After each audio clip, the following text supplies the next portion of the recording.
Alors parlons du Brexit. Quelques caractéristiques de ce débat. Premièrement, c'est un débat qui nous concerne terriblement, mais sur lequel nous n'avons que très peu de prise, puisque la prise, elle est nationale, voire européenne. Deuxièmement, c'est un débat où nous sommes dans l'incertitude à peu près totale, du fait des hésitations britanniques. Troisièmement, et là ça nous concerne un peu, Monsieur le Président, c'est un débat que je juge tardif dans notre Assemblée.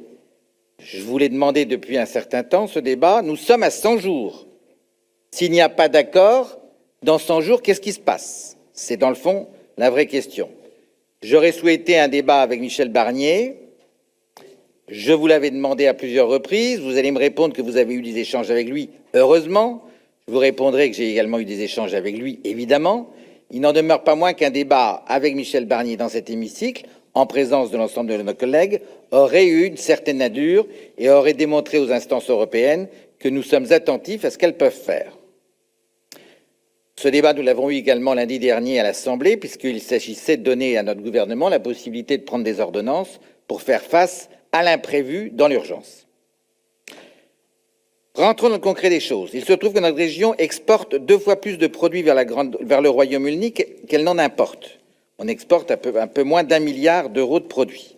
Ça concerne en particulier les légumes de la côte nord de la Bretagne, certains l'ont dit avant moi. Nous avons également des échanges humains conséquents. De nombreux jeunes Bretons découvrent la vie professionnelle dans le monde britannique.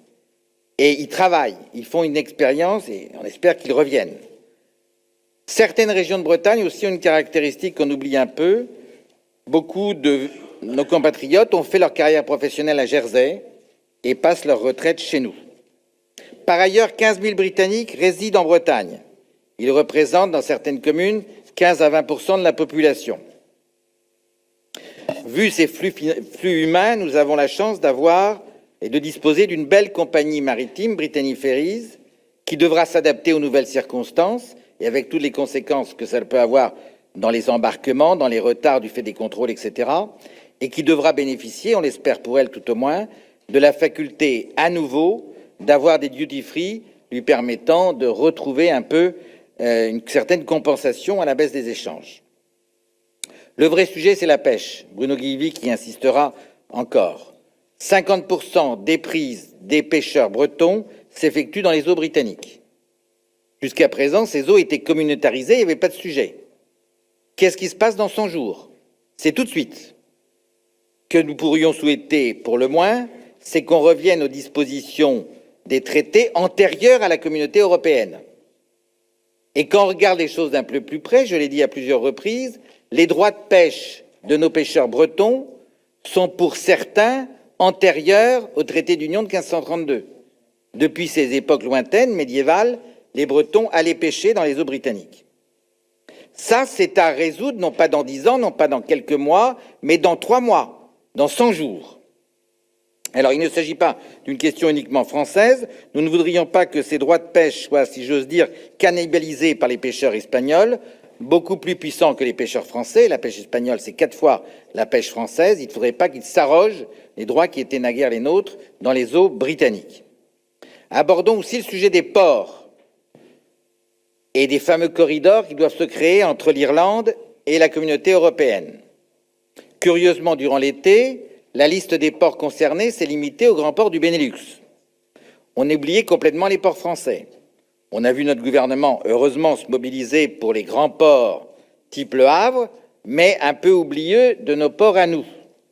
Si j'ai bien compris les dernières évolutions, Brest et Roscoff seraient sur la bonne liste, permettant d'avoir la possibilité de bénéficier d'équipements et d'investissements et de subventions européennes.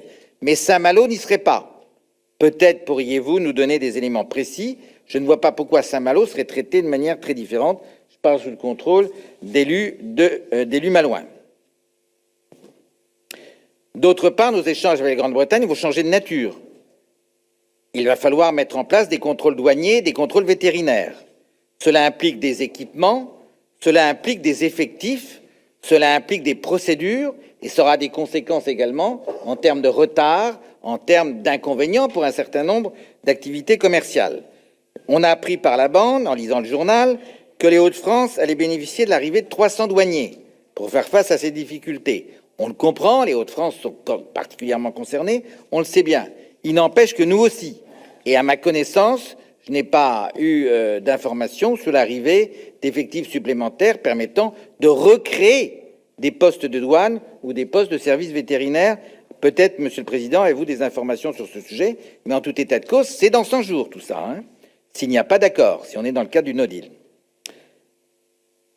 Et ça, cette affaire des douaniers, des services vétérinaires, ce n'est pas une affaire européenne, ça dépend que de notre pays, et nous devons savoir dire que les Hauts-de-France sont concernés, la Normandie est concernée, mais la Bretagne aussi l'est.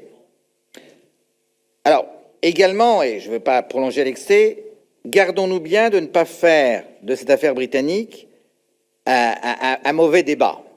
Il ne faudrait pas que l'Europe utilise cette affaire britannique pour, en quelque sorte, prévenir le départ d'autres et soit particulièrement sévère à l'égard des Britanniques.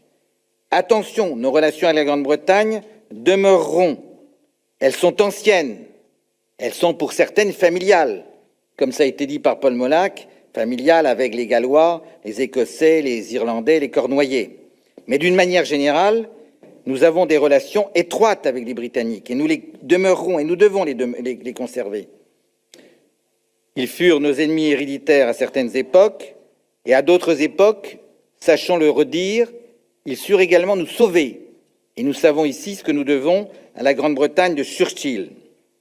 À l'échelle de la grande histoire, cet épisode du Brexit sera un épisode compliqué et sans doute douloureux, mais un épisode. Il faut en tout état de cause veiller à ne pas humilier les Britanniques, à garder des liens avec eux, des liens d'échange et d'amitié. Nous sommes deux vieux peuples européens qui avons l'habitude des difficultés, mais qui savons aussi les surmonter. Merci.